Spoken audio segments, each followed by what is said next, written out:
우리가 10년이면 강산이 변한다는 그런 말이 있습니다.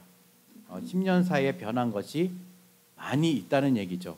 많은 것이 변한다는 얘기입니다. 변한 것이 하나도 없기 때문에 10년 동안에는 수많은 변화가 일어난다는 뜻을 포함하고 있습니다. 그런데요, 우리가 가끔 이런 말을 합니다. 10년이면 강산도 변하는데 왜 너는 변하지 않느냐? 결국 이 말은 10년 동안에 많은 것들이 변함에도 불구하고 왜 사람은 너는 그렇게 변하지 않느냐라는 것이죠. 누군가 이런 말을 하죠. 사람은 변하지 않는다. 사람이 가지고 있는 성격은 죽을 때까지 변하지 않고 웃고 간다. 그렇게 말을 합니다. 여러분도 그 말에 동의하십니까? 몇 년 전에 텔레비전 프로그램 중에 어쩌다 어른이라는 그런 특별 강의를 한 적이 있었습니다. 거기에 많은 교수님들이나 강의사들이 와서 강의를 했는데요. 그 중에 한 분이 이런 말을 합니다. 심리학이 남긴 가장 중요한 업적은 사람이 변하지 않는다는 사실이다. 인간의 성격은 유전적 영향이 크기 때문에 평생 바꾸기 힘들다는 것이다.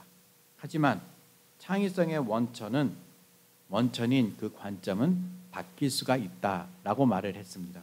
그리고 또 나는 아내와 결혼을 후회한다 라는 책이 있습니다. 혹시 보신 적 있으십니까? 나는 아내와 결혼을 후회한다라는 그 책을 쓴 저자가 이 책 중에 이런 말을 합니다. 심리학을 30년 가까이 전공한 나는 자신 있게 말할 수 있다. 사람은 절대 안 바뀐다. 나뿐만 아니라 최근의 성격 심리학 이론들도 한결같이 이것을 주장한다. 사람은 여간해서 바뀌지 않는다라고 그렇게 말합니다. 여러분들 이 말에 동의하십니까? 아니면 동의하지 않으십니까? 오늘 이 자리에 참석하신 모든 분들이 이게 학생들도 있고 자녀분들도 있는데 적게는 30년, 많게는 80년이 넘은 그런 인생을 살아오셨습니다. 그 인생이 살아오시는 과정 속에서 정말 사람은 변하지 않는다라고 그렇게 생각을 하십니까? 어르신분들은 아마 이분을 잘 아실 겁니다. 김익두 목사님에 대해서 혹시 아시는 분이 계십니까? 이 김익두 목사님은 한국초대교회 부흥 목사님이셨고 그리고 전직은 주먹세계 보스였습니다. 두목이었습니다. 근데 어느 날 이분이 예수님을 믿고 변화가 됩니다. 그리고 어느 날 부고장을 사람들에게 보냅니다. 그 부고장을 받은 사람들이 너무나 좋아하고 기뻐서 이런 말을 합니다. 그놈 잘 죽었다. 이제 속 편하게 살겠구나. 에이 잘 됐다. 그러면서 어쩔 수 없이 그 장례식장에 참석합니다. 그러면서 이 장례식장에 참석한 이 조문객들의 표정들이 슬픔에 잠겨 있는 것이 아니라 기쁨에 웃음을 지면서 그 장례식장에 참석했습니다. 그런데 갑자기요, 이 죽은 줄만 알았던 이 김익두 씨가 걸어서 나오는 것이었습니다. 그리고 그들 앞에서 이런 말을 합니다. 저 김익두 장례식에 참석해 주셔서 감사합니다. 이 말을 들은 거기에 모인 조문객들은 얼굴이 하얗게 질렸습니다. 속으로 이제 나는 죽었구나. 뼈도 못 추리겠구나. 그런데 이분이 다음 말을 이렇게 합니다. 과거의 저 김익두는 이제 죽었습니다. 이제 저는 예수님 안에서 새로 태어난 사람입니다. 그동안 저의 잘못을 여러분께 진심으로 사과합니다. 하고 그렇게 사과하고 그 후에 신학교에 들어가 목사가 되었습니다. 이분에 얽힌 이런 많은 실화 이야기들이 많이 있습니다. 아마 아시는 분들도 있습니다. 그런데 가끔 이 김익두 목사님이 옛날 성격이 나타날 때가 있다고 했었습니다. 옛날 성격이 나타날 때마다 어떻게 말했냐? 야 김익두 너는 죽었어. 하나님의 나팔 소리가 아직 울리지도 않았는데 너는 왜 다시 살아나려고 그렇게 꿈틀대고 있냐? 야 김익두 너는 죽었어. 아직 멀었어. 일어나지 말고 그대로 죽어 있어. 너는 더 죽어야 돼. 하면서 그렇게 자기를 엄히 다스렸다고 합니다. 자기의 성격이 나타날 때마다 그런 말로 하면서 그렇게 성격을 다스렸다고 합니다. 그렇습니다. 어쩌면 사람은 쉽게 변하지 않을 수도 있습니다. 사람의 성격 어디 가겠어? 그 사람 성격이 어디 가겠어라는 말을 우리는 합니다. 그만큼 사람이 변하지 않는다라는 말이겠죠. 그렇다면 성경은 사람이 변하는 것에 대해서 어떻게 말씀하고 있을까요? 우리 기독교는 그럼 사람이 변하는 것에 대해서 어떻게 정의를 내리고 있겠습니까? 로마서 6장 11절입니다. 현대인의 성경을 보게 되면 이렇게 쉽게 번역하고 있습니다. 이와 같이 여러분도 죄에 대해서는 죽은 사람이지만 하나님을 위해서는 그리스도 예수님 안에 살아있다고 여기십시오라고 번역하고 있습니다. 우리는 죄에서 죽었지만 그리스도 예수 안에서는 살아있다라고 여기라고 말합니다. 이 여기라는 말은 그냥 마음속으로 생각하고 그렇게 여기라 그랬지 하고 지나가는 것이 아니라 분명하게 그렇게 여겨야 한다는 것입니다. 이 말을 쉽게 이해하려면요, 우리가 갈라디아서 2장을 보면 여러분들이 더 쉽게 이해를 하실 수 있을 것입니다. 갈라디아서 2장 20절에 보면 내가 그리스도와 함께 죽었나니 그런즉 이제는 내가 사는 것이 아니요 오직 내 안에 그리스도께서 사시는 것이라. 이제 내가 육체 가운데 사는 것은 나를 사랑하사 자기를 버리신 하나님 아들을 믿는 믿음 안에서 사는 것이다 라고 말하고 있습니다. 아마 올 1년 동안에 우리가 이 갈라디아서 2장 20절은 마음속 깊이 새겨야 할 것 같습니다. 어쩌면 설교 시간에도 이 구절을 자주 얘기할 것이고요, 성경 쓰기 제출하는 그 날짜에 아마 암기해 보십시오라고 할 수도 있습니다. 왜냐하면요, 이 말은 우리에게 가장 중요하기 때문입니다. 이 구절은 우리에게 중요하기 때문입니다. 이 말씀은 그리스도와 연합을 이야기하고 있습니다. 사실이 아닙니까? 예수님이 우리를 위해서 십자가에 못 박히셨습니다. 자신의 모든 것을 우리들을 위해서 버리셨다는 겁니다. 그렇다면 예수님을 믿는다는 것은 무엇을 말합니까?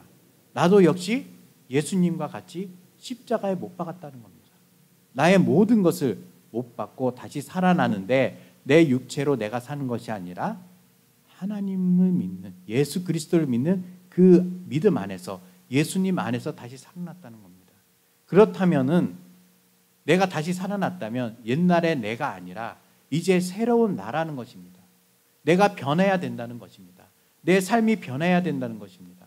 그 전의 삶으로 다시 되돌아가는 게 아니라 새로운 삶으로 살아가는 것입니다. 새롭게 변해야 됩니다. 이것을 기독교 용어로는 우리는 성화라고 합니다.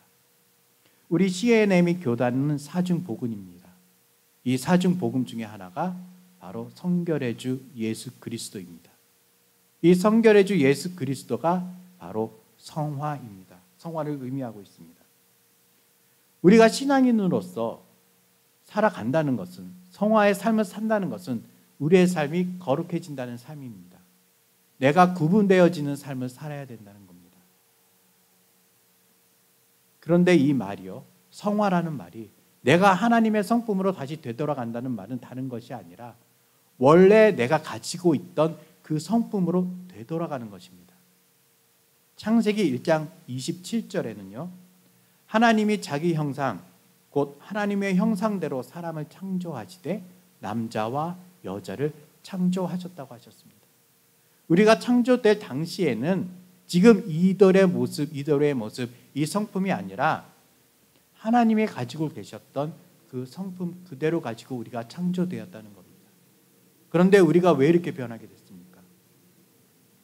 우리의 잘못, 사람의 잘못 때문에 최초의 인간인 아담과 이브가 하나님 말씀에 불순종해서 에덴 동산에 쫓겨남으로 인해서 하나님과 우리 사이에 담이 생기고 가로막이 생기고, 그로 인해서 우리가 하나님과 분리됨으로 인해서 우리 안에 있던 하나님의 성품을 잃어버렸다는 겁니다.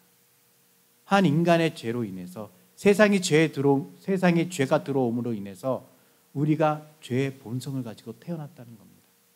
그렇기 때문에 우리가 갖고 있었던 애초에 하나님의 성품이 아니라 우리가 가지고 있는 죄악의 성품들을 우리가 가지고 태어났다는 겁니다. 우리는 그 죄의 종노릇을 하고 살고 있었고 우리는 그 죄의 모든 것을 그대로 살고 있었다는 겁니다. 우리는 그것을 깨닫지 못하고 알지도 못했습니다. 그런데 예수님이 이 땅에 오셔서 우리를 위해서 십자가에서 돌아가심으로써 우리를 그 죄에서 해방시켜 주신 것입니다. 자유하게 해 주셨다는 것입니다. 이제 우리는 자유의 몸이 됐어요. 그런데 아직도 우리는 죄의 종노릇을 하기 위해서 다시 세상을 바라보고 있다는 겁니다.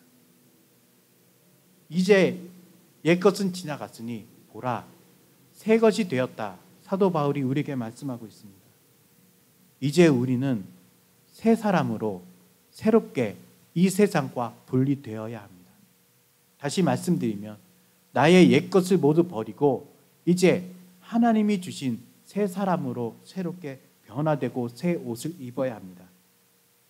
내가 가지고 있던 내 자아, 내 성격, 내 모든 것은 우리가 예수님을 믿는 그 순간에 예수님과 함께 십자가에 못 박혀 죽었다는 겁니다. 그런데 아직도 우리 안에는 내 성품을 죽이지 못하고 그대로 그 모습 그대로 지금 살고 있다는 겁니다. 그러면서 어떻게 우리가 하나님의 자녀라고 말할 수 있겠습니까? 아직도 내 자아가 내 안에 내 죄의 속성이 그대로 살아있는데 어떻게 우리가 하나님의 자녀요 거룩한 삶을 산다고 그렇게 말할 수가 있겠냐는 것입니다. 그것을 위해서 내 모든 것을 버려야 합니다. 내 옛것은 버려야 합니다. 그러면 내가 가지고 있는 그 옛것은 무엇입니까? 내가 버려야 할 것들은 무엇이 있겠습니까? 혹시 여러분들이 버려야 할 나의 옛것들, 내 것이 무엇이 있겠습니까? 아마 그 중에 하나가 자존심일 것입니다.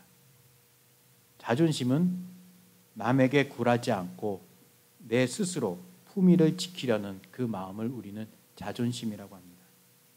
우리가 세상에 살면서 이 자존심이 필요할 때가 있습니다. 우리가 흔히 이런 말을 하죠. 나는 내 자존심마저 버릴 수가 없다. 그것이 내 최후다. 만약에 내가 자존심을 버리게 되면 아마 나는 이 세상에 쓸모없는 자가 될 것이고 사람들이 나를 무시할 것이다. 그렇게 말할 것입니다. 물론 세상에 살면서 우리가 자존심을 가질 필요는 있습니다. 버릴 수는 없습니다. 하지만 이 자존심 하나 때문에 우리가 변하지 못한다면 우리 신앙생활 하는데 이 자존심이 걸림돌이 된다면 그래도 여러분들은 이 자존심을 가지고 계실 겁니까?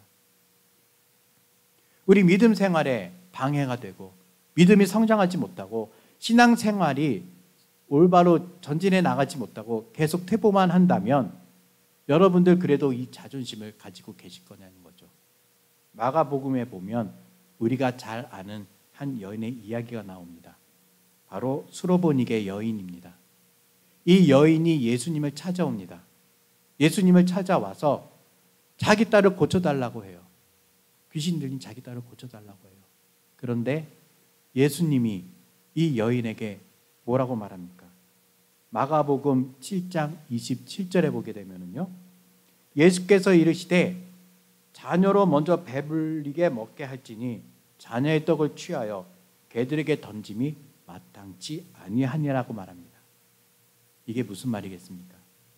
지금 내 자녀가, 내 아이가 떡을 먹고 있대요. 한국 성경은 떡이지만 영어 성경에 보면 빵이라고, 브레드라고 되어 있습니다. 내 아이가 지금 빵을 먹고 있는데 그걸 다 먹고 배부르게 해줘야 되는데 그 먹고 있는 빵을 뺏어서 어떻게 내가 걔한테 던져줄 수 있냐? 그건 옳지 못하다. 그것은 잘못된 것이다라고 말합니다. 자기 딸을 고쳐달라고 애원하는 여인한테 갑자기 예수님은 빵 얘기가 나오고 개 얘기가 나옵니다. 왜 그런 말을 하겠습니까? 이 여인의 출신은 헬라인입니다. 그 당시에요, 유대인들은요, 이방인들을 부를 때 비하하는 말로 개라고 칭합니다. 개라는 거예요. 지금 예수님은 이 여인한테 개라고 이야기하는 것입니다. 유대인들이 쓰는 그 비하적인 말을 이 여인에게 해요. 내 아이는 이스라엘 백성이에요. 이스라엘을 지금 내가 먼저 먹이고 배불리게 해줘야 되는데 어떻게 내가 너희들의 그 병을 고쳐줄 수 있겠냐. 그런 표현을 개라고 하고 있습니다. 그러면 요즘 시대 같으면 그 말을 들으면 어떻게 그래 인종차별적인 말을 할 수가 있겠습니까? 왜 저한테 그런 비하적인 말을 하십니까? 라고 예수님한테 대들고 필요 없습니다. 저는 가겠습니다 하고 갈 수도 있었습니다. 자존심이 걸린 문제잖아요. 그런 말까지 들어가면서 그렇게 구걸해야 되겠습니까? 그런데 이 여인은 그렇지 않았습니다. 예수님 그 말씀이 맞습니다. 그런데요, 상 밑에 있는 개들도 그 아이가 떨어진 그 빵 부스러기를 먹고 삽니다라고 말합니다. 내 자존심, 그 여인이 가지고 있는 자존심 다 내려놓은 것입니다. 다 버린 것입니다. 여러분이라면 과연 그렇게 할 수 있겠냐라는 것입니다. 우리가 믿음 생활을 하는데 내 자존심이 얼마만큼 큰 소용이 있겠습니까? 내 자존심, 우리도 이제는 내려놓아야 합니다. 아직 버리지 못했다면 예수님 앞에서, 하나님 앞에서 우리의 자존심을 버리셔야만 합니다. 내 신앙생활에 걸림돌이 되고 내 믿음에 걸림돌이 된다면 그게 다 소용이 없는 것입니다. 다음으로 우리가 버리지 못하는 것은 무엇이 있겠습니까? 나의 과거입니다. 아직까지도 우리는 내 과거에 머물러 있고요. 과거 속에 멈춰버려 있습니다. 그 속에서 벗어나지를 못하고 있어요. 과거에 나는 어땠는데, 내 학력, 내 재력, 내 모든 것들, 그것을 놓지 못하고 있다는 겁니다. 과거에 머무르고 있는 게 바로 뭐 때문입니까? 그 자존심 때문입니다. 내가 누군데, 내가 어느 대학교 나왔는데, 어느 집안의 재력가인데, 어느 학벌을 가지고 있는데 라면 내 과거에 머물러 있기 때문입니다. 또는 우리 이런 말을 하죠. 나는 이런 사람이야. 그 말은 뭡니까? 두 가지 의미가 있습니다. 나는 이런 사람이야.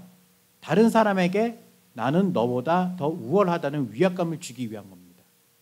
또 한 가지는 나는 이런 사람이야라는 말은 내가 다른 사람보다 더 생활 환경이 안 좋다.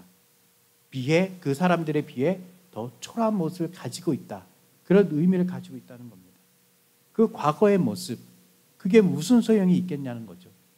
우리 신앙생활을 하는 데 있어서 하나님이 우리 과거의 모든 것을 보시고 우리를 택하셨습니까? 우리를 하나님의 자녀로 삼아주셨을 때 너 어느 대학교 나왔어? 뭐 상 있어? 뭐 박사학위 있어? 뭐가 있어? 너 재벌가 자녀야. 오케이, 내가 너를 자녀로 선택해 줄게. 그렇게 하셨습니까? 너는 그들보다 못해. 학력도 없고 아무것도 없어. 그러니까 난 너를 자녀로 선택하지 않을 거야. 하나님이 그렇게 하셨습니까? 그게 아니잖아요. 그럼에도 불구하고 하나님은 우리의 과거를 보시지도 않으시는데 그럼에도 불구하고 우리는 계속해서 우리 과거에 머물러 있다는 겁니다. 하나님은요, 지금 현재 우리의 중심을 보고 계십니다. 과거를 보시는 게 아니라 지금 내가 하나님한테 어떠한 모습을 보이고 있느냐, 어떤 믿음 생활을 하고 있느냐, 그것을 하나님이 나를 보고 계시는 거지 지난날의 과거를 보고 계시지 않는다는 겁니다. 하나님은요, 하나님의 백성을 선택하신 이유는 과거 때문에 선택하신 것 아닙니다. 우리들의 마음, 우리들의 중심을 보시고 하나님의 자녀로 선택하신 겁니다. 그 다음으로 우리는 어떻게 해야 합니까? 우리가 버려야 할 것은 무엇입니까? 세상과의 모든 것을 끊어야 합니다. 세상과의 모든 것을 단절해야 합니다.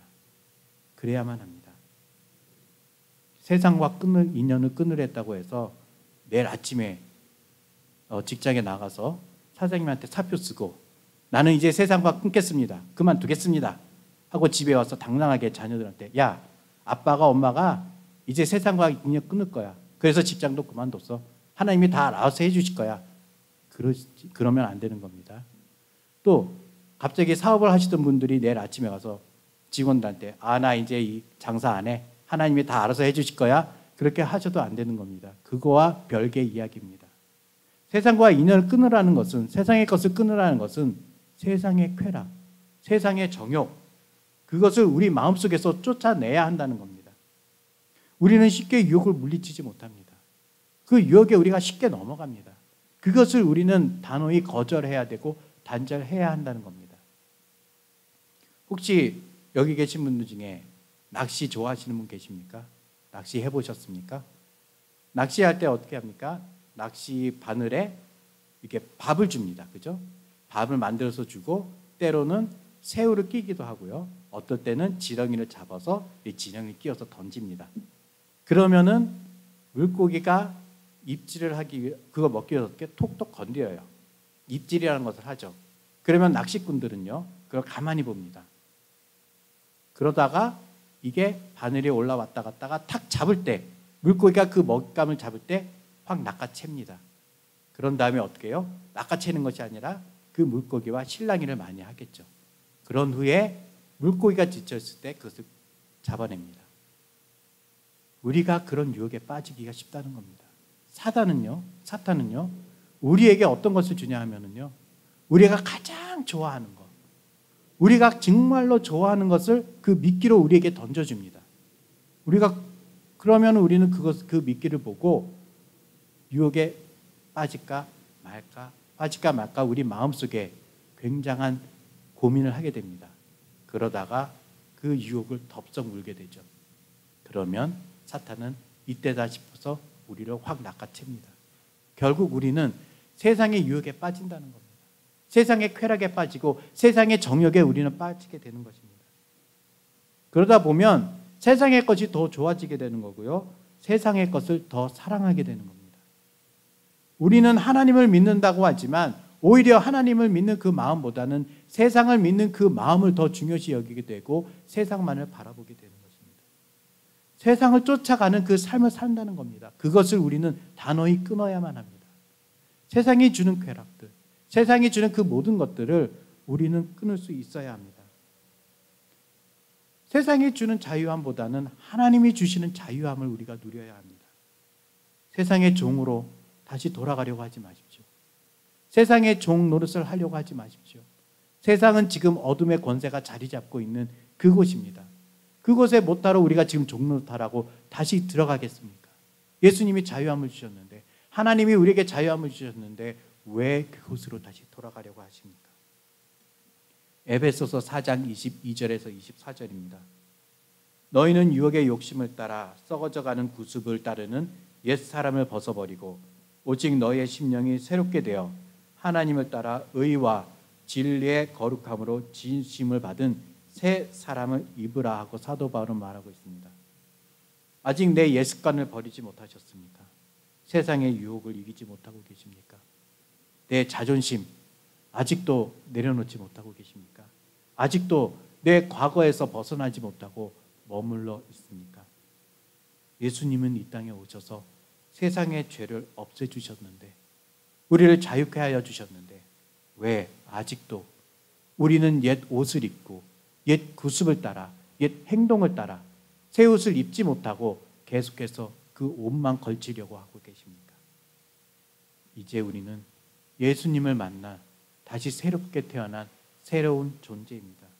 새롭게 창조된 그런 존재라는 것입니다. 17절에 이렇게 말씀하고 있습니다. 누구든지 그리스도 안에 있으면 새로운 피조물이라는 것입니다. 새로운 피조물은 우리가 새로 창조되었다는 것입니다. 예수님 안에서 우리가 재창조가 된 것입니다. 새롭게 우리가 태어나는 것입니다. 세상의 유혹과 육체의 욕망, 정욕의 굴레에서 벗어난 것도 아니고 다시 그 굴복할 당할 수도 있는 그 세상에 우리가 살고 있지만, 그럼에도 불구하고 우리는 예수 그리스도와 세상과 새로운 관계를 맺기 위해서 새로 태어났다는 것입니다. 이제 새로운 피조물이 된 우리는 전혀 다른 생활 방식과 사고 방식을 따라 살게 되어야 합니다. 이전에 나를 위해서 살았다면 이제는 나를 위해서 죽으신 예수 그리스도를 위해서, 하나님을 위해서 이제 우리가 살아야 합니다.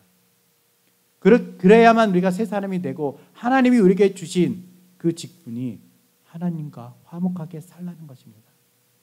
하나님과 화목하게 하고 이 세상과 화목하게 하라는 그 직책을 우리에게 주셨던 것입니다. 18절에서 19절입니다. 모든 것이 하나님께로 났으며 그가 그리스도로 말미암아 우리를 자기와 화목하게 하시고 또 우리에게 화목하게 하는 직분을 주셨으니 곧 하나님께서 그리스도 안에 계시사 세상을 자기와 화목하게 하시며 그들의 죄를 그들에게 돌리지 아니하시고 화목하게 하시는 말씀을 우리에게 부탁하셨느니라고 말씀하고 있습니다. 이제 우리는 새롭게 변해야 합니다. 예수님은 이 땅에 오셔서 친히 화목제물이 되셨습니다. 화목제물이 됐다는 것은 우리와 하나님 사이에 막혀있던 담을 허물어 주신 것입니다. 그리고 하나님과 우리가 하나가 되고 화목하게 해주셨습니다. 그러면서 우리에게 이제는 너희도 세상의 화목제가 되라고 말씀하십니다. 내 이웃과 화목하게 살라고 하십니다. 우리가 이제는 예수님의 명을 받고 하나님의 명을 받아 이웃과 화목하게 지내야 합니다.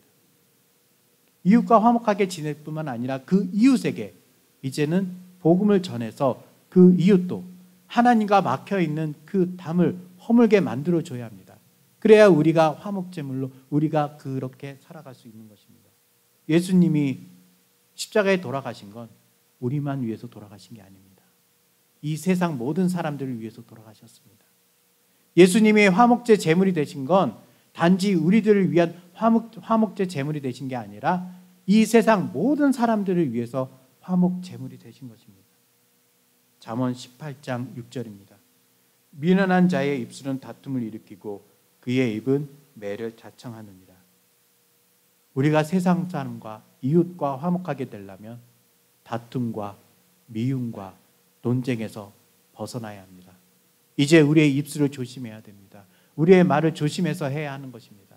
말 한마디에 그들과 다툼을 일으킬 수 있고 말 한마디로 그 사람의 마음에 상처가 되어 아픔을 일으킬 수도 있기 때문입니다.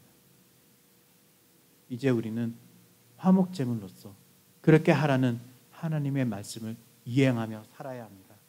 그들에게 하나님을 알게 해야 합니다. 그들에게 예수님을 알게 해야 합니다. 그래서 그들도 믿고 구원받아 하나님과 화목해 하는 삶을 살아야 할 것입니다.